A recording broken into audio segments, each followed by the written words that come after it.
நான் தான் இன்னைக்கு இந்த வீடியோ நம்ம பார்க்கும்போது ஒரு சூப்பர் ஈஸி கான்செப்ட் தான் ஃபயர் சயின்ஸ் பற்றி நம்ம பார்க்க போகிறோம்.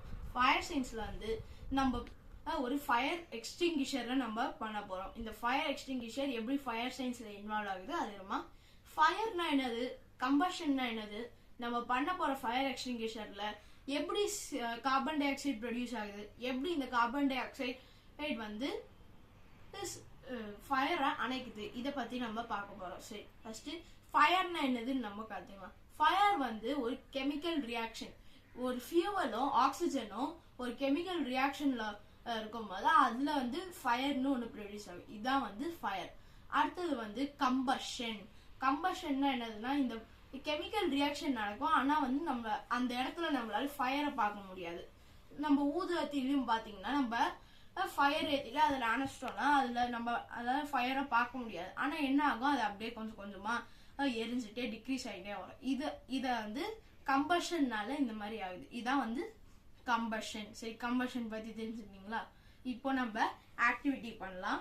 நம்மளுக்கு ஆக்டிவிட்டிக்கு தேவையான திங்ஸ் வந்து ஒரு ஸ்டீல் பவுல், ஒரு கேண்டில், நம்ம விரல அளவுக்கு கொஞ்சம் எடுத்துக்கோங்க, இவ்வளோ வரைக்கும், பேக்கிங் சோடா, ஒரு மேட்ச் பாக்ஸ், ஸ்பூனு, அதுக்கப்புறமா சிந்தட்டிக் வினிகர், நீங்கள் நேச்சுரல் வினிகர் கூட எடுத்துக்கலாம். ஃபர்ஸ்ட் வந்து நம்ம கேண்டில் பவுலோட சென்டரில் வச்சுக்கலாம். இப்போ இதை சுற்றி நம்ம பேக்கிங் சோடா போட போகிறோம். சுற்றி பேக்கிங் சோடா போட்டுக்கலாம்.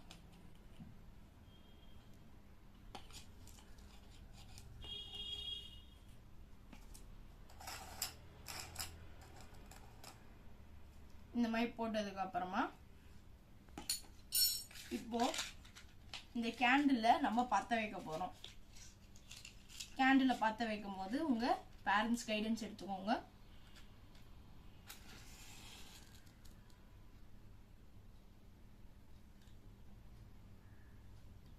கேண்டில் பற்ற வச்சதுக்கு அப்புறமா இப்போ நம்ம வினிகர் போட போறோம். நீங்க வினிகர் போடும் போது இந்த கேண்டில் மேல படாத மாதிரி போடுங்க.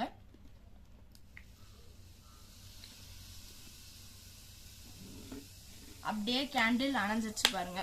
இதுல வந்து ஒரு கெமிக்கல் ரியாக்ஷன் நடக்குது.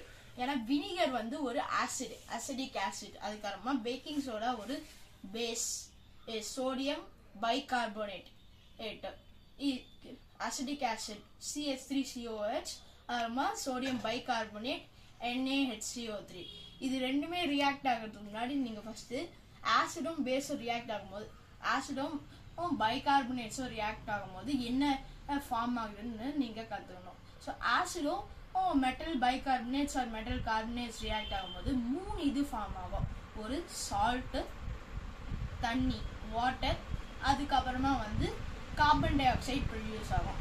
இப்போ வினிகர் அசிடிக் ஆசிடும் சோடியம் பைகார்பனேட்டும் ரியாக்ட் ஆகும்போது 3 இது ப்ரொடியூஸ் ஆகுது. சோடியம் அசிட்டேட் CH3COONA அப்படின்னு ஒரு சால்ட் ஃபார்ம் ஆகும். அதுக்கப்புறமா தண்ணி H2Oன்னு ஒன்று ஃபார்ம் ஆகும். அதுக்கப்புறமா வந்து கார்பன் டை ஆக்சைடு CO2, இது 3மே ஃபார்ம் ஆகும். இப்போ இந்த நார்மலாக ஃபயர் வந்து இந்த ஃபியூவலும் ஆக்சிஜனும் ரியாக்ட் ஆகும்போது தான் நார்மலாக. அதுக்கப்புறமா நார்மலாக வந்து கார்பன் டை ஆக்சைடு மற்ற கேஸஸோட கொஞ்சம் வெயிட்டாக இருக்கும்.